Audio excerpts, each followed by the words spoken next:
اب اللہ تعالیٰ کی ایک شان اور بیان کرتا ہوں کہ اللہ ایسے کریم ہے کہ نالائق کو جب چاہیں تو لائق بنا دیں، غیر کو اپنا کرے، اپنے کو غیر، دیر کو مسجد کرے، دیر مانے مندر، دیر کو مسجد کرے، مسجد کو دیر، کیا شان ہے اس کی۔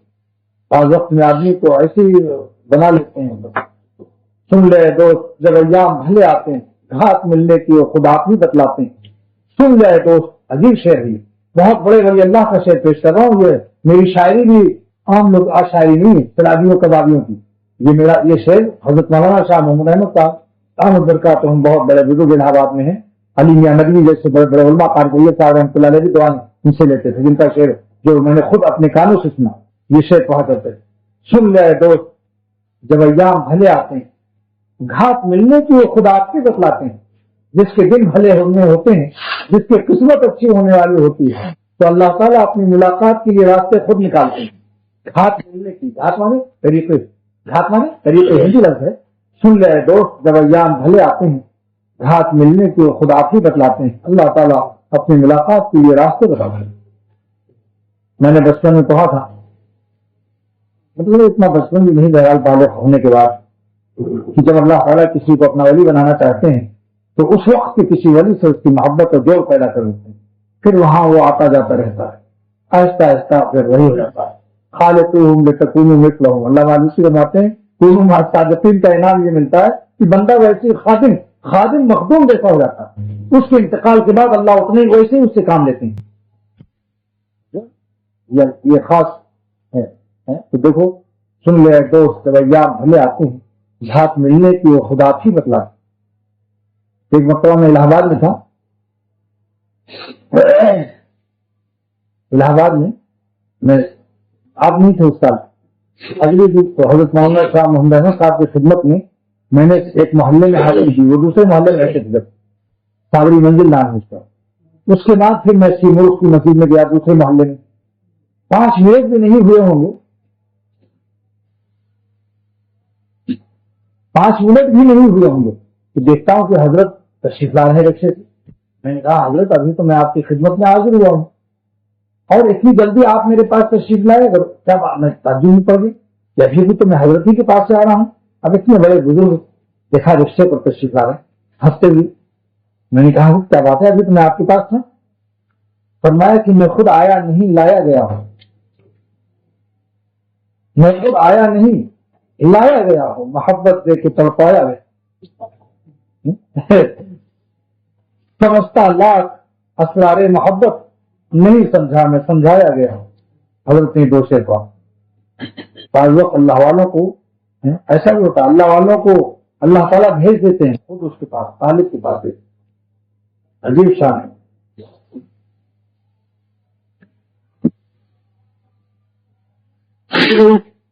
دوسرا واقعہ وقت کریم ہونے کا سنو۔ ایک بھکمنگا تھا، وہ بھیک مانگتے مانگتے ایک گیٹ پر گیا، بادشاہ شاہی محل کے دروازے پر۔ اس نے کہا اللہ کے نام پر 2 روٹی، اور تمام وزیروں نے دوڑایا اس کو، جتنے شاہی وزیر تھے، پارلیمنٹ کے سارے ممبران بیٹھے ہوئے تھے، سب نے اس کو جلدی سے پکڑ لیا اور پکڑ کے غسل خانے میں لے گئے اور نہلا کر کے وہ شاہی لباس پہنا کر بادشاہ بنا دیا۔ اب یہ بڑے چکر میں تھا، اس نے کہا یا اللہ میں تو 2 روٹی اللہ کے نام پر مانگ رہا تھا، یہ پستا ہی ہے تو تھانوی میں اپنے واضح جاؤ کر رہا ہے۔ دیکھو جب بڑے اکابر کسی چیز کو بیان کرتے ہیں تو اعتماد بڑھ جاتا ہے، نور بھی اور ہوتا ہے۔ تو جب اس نے دیکھا اللہ کا شکر ادا کر رہا ہوں، اللہ کیا ہو گیا، ہم تو 2 روٹی مانگ رہے تھے، آپ نے بادشاہ بنا دیا، شکر کر رہا ہوں۔ خیر شاہی لباس تاج شاہی پہن کر جناب انہوں نے وہ عدالت لگی تو شاہی فیصلے بھی کیے انہوں نے بھکمنگے صاحب نے۔ فرامین، فرمان کی جمع فرامین، فرامین نے شاہی کو جاری کی اس نے، تو ویسے ہی جیسے بادشاہوں کے فرامین ہوتے فیصلے ان کے صحیح تھی۔ اس کے بعد جب مزے کی بات یہ ہے کہ جب اجلاس ختم ہوا تو اس نے 2 وزیروں کو بلایا اور کہا میرے بغل میں ہاتھ لگائے، ایک وزیر ادھر آ جائے، ایک وزیر ادھر، اور مجھے شاہی آداب کے ساتھ لے چلو شاہی محل کی طرف جہاں میرا وہ گیا تھا۔ جہاں محل اسرا کہتے ہیں، یعنی تو خاص رہنے کی جگہ ہوتی ہے، تو وزیروں میں ہوتا کہ کیا معاملہ ہے، اس بھیک نے فیصلے بھی صحیح کی، اور پھر یہ شاہی آداب کہاں سے سیکھ گیا یہ بھیک مانگا کرتا تھا، بادشاہوں سے کبھی ملا بھی نہیں، نہ کبھی آیا شاہی محل میں، بہت تعجب سخت تعجب، آخر میں رہا نہ گیا، اس نے کہا حضور اگر آپ میری جان بخش دیں تو میں ایک سوال کرنا چاہتا ہوں۔ اس نے کہا اچھا ہے ٹھیک ہے سوال کر لو۔ اس نے کہا صبح تو آپ بھیک مانگتے، سات پشت آپ خاندانی بھیک منگے ہیں، خاندانی سات پشت بھیک منگے ہیں، یہ آپ نے شاہی فیصلے کیسے کر لیے، اور یہ وزیروں کے بلا کر آپ نے شاہی آداب کہاں سے سیکھ لیے؟ تو اس نے کہا کہ جو اللہ کے ایک بھیشبنگے کو سلطنت عطا کر سکتا ہے اور تاج شاہی پہنا سکتا ہے، وہ آداب سلطنت بھی سکھا سکتا ہے۔ اس بھیشبنگے نے کہا، اس نے یہ جملہ جو کہا کہ جو اللہ ہم کو ایک بھیشبنگے کو سلطنت دے سکتا ہے، وہ آداب سلطنت بھی سکھا سکتا ہے۔ ایسے لیے اچانک بھی کسی کو ولی بنا لیتے ہیں، اچانک اس کو پتہ بھی نہیں رہتا، لیکن آداب ولایت بھی سکھا دیتے ہیں۔ دوستی اللہ اپنی محبت کے آداب اور قوانین اور اس کو سب آداب بندگی سکھا دیتے، آہستہ آہستہ دل میں سمجھ آنے لگتی ہے کہ اس طرح سے اللہ کو راضی کیا جاتا ہے۔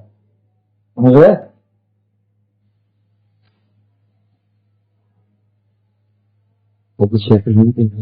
ہاں تو حضرت شیخ الہند رحمۃ اللہ علیہ کا احساس کر رہا تھا کہ حضرت شیخ الہند رحمۃ اللہ علیہ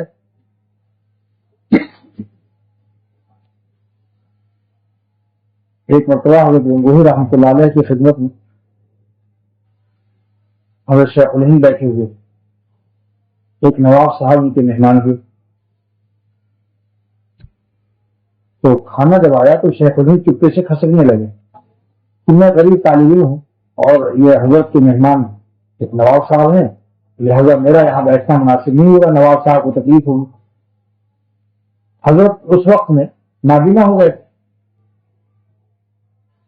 تو شیخ کے والد صاحب مولوی یحییٰ صاحب بھی اس زمانے میں، مولانا یحییٰ صاحب نے ایک غلطی اور بھی کی تھی اس وقت کہ نواب صاحب کے لیے حضرت کی قالینوں سے قالین لے جا کے بچا دیا، اور حضرت کے پاس اس وقت میں بڑھاپے سے کئی قالین بچھاتے تھے تاکہ ملائم رہنے کی۔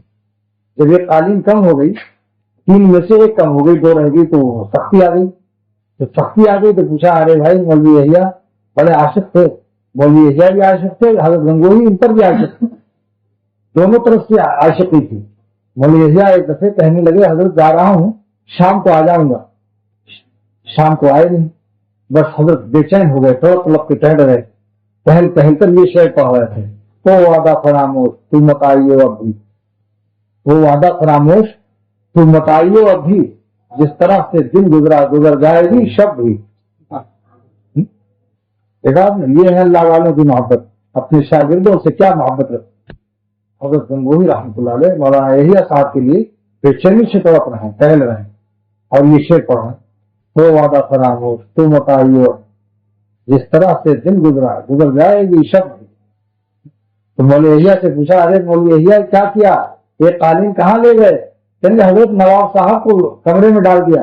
ارے نوابوں کے یہاں قالینوں کی کیا کمی ہے، وہ تو اپنی اصلاح کے لیے آئے تھے، ان کو تو چٹائی پہ لٹا لو۔ فرمایا قالینوں پر سونے کے لیے نواب صاحب یہاں نہیں آئے، وہ اپنی نفس کی اصلاح کے لیے آئے، ان کو چٹائیوں پر ڈالو۔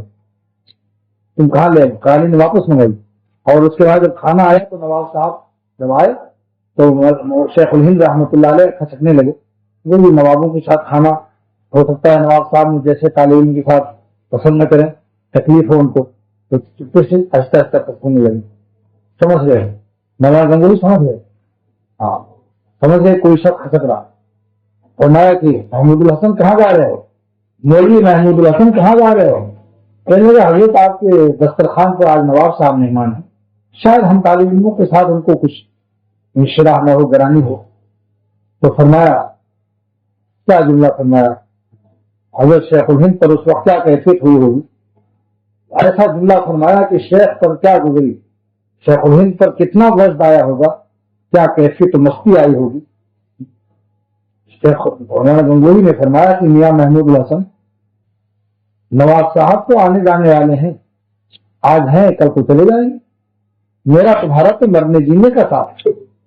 میرا تمہارا تو مرنے جینے کا ساتھ ہے. مرنے جینے کا یعنی مرنے کے بعد بھی ساتھ رہے گا انشاءاللہ. یہ بشارت.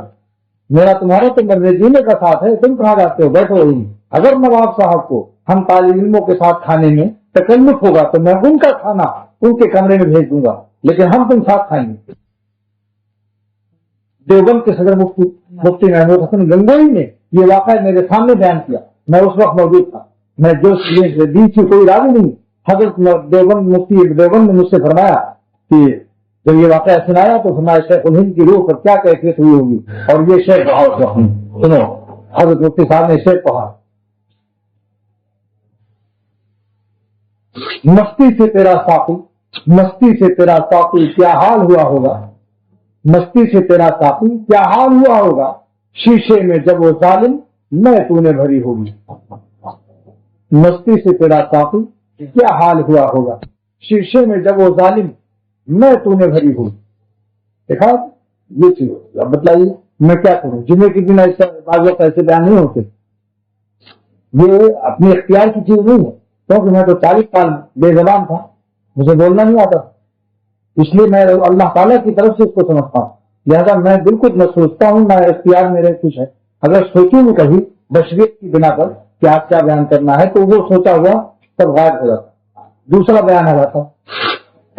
جیسے دیکھا ہوگا حیدرآباد دکن میں ایک کھڑی ہے عجائب خانے میں, اس میں 12 بجے بہت سے لوگ ٹکٹ لے لے کے بیٹھے رہتے ہیں. اتنی بڑی کھڑی ہے, غالباً روس یا چین یا پتہ نہیں, نواب نے کئی لاکھ روپے سے اس کو بنوایا تھا.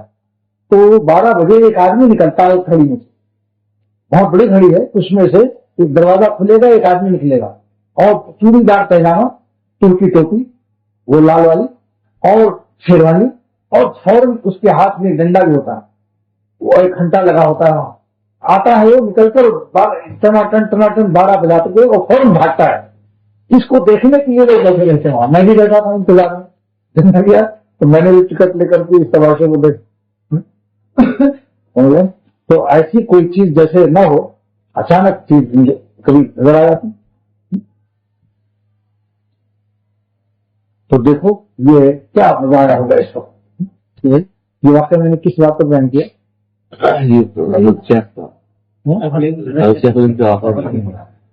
اس میں یہ کہاں سے گھس گیا ہدایت خانے کا؟ نہیں, ہاں مضامین کی آمد, مطلب جیسے وہ نکلتا تھا نا, ایسے مضامین میرے پاس آتے ہیں گھنٹہ بجانے کے لیے. اچانک ایک مضمون آ جاتا ہے تو پھر وہ ختم ہوا, دوسرا آ جاتا.